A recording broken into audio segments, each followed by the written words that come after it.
We know that housing prices have been coming off for a few months now, and ANZ's new updated housing forecast is that we will see about a 15 to 20% price decline from the peak of housing in April of this year to the end of 2023. Once we hit 2024, we'll have seen enough wage increases and a little bit of an easing in mortgage rates, which together will create a 5% increase in housing prices through that year.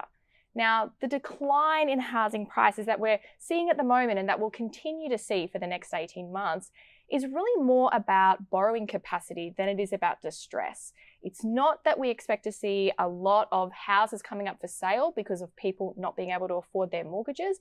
It's really more about walking into, a bank or a financial institution or a broker and not being able to borrow as much because interest rates are higher and also because the prices of essential goods and services are higher as well.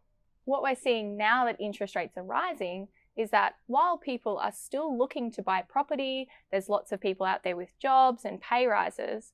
When they do go in for those loans, they can't borrow as much as they used to. So that means that every single person at an auction has a lower maximum price, and every single person looking in the property market can't spend quite as much on that loan.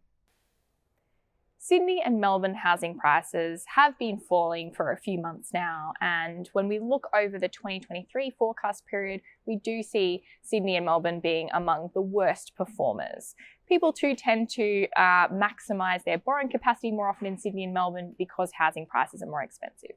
When we look at other large cities in Australia like Brisbane, Adelaide and Perth, housing prices are likely to be more expensive at the end of this year than they were at the beginning. But we do see some falls ahead in those cities as well. This time around, when the Reserve Bank's increasing the cash rate, it's having a different impact on households than it has before. And that's because of all those fixed rate mortgages that were super cheap in 2020 and 2021. As they start to roll off, which will happen mostly between June 2023 and June 2024, that's when we're really going to start to see the household cash flow impacts of these rate rises. And that's also where we're going to see a lot more of the risk when it comes to arrears and people falling a little bit behind.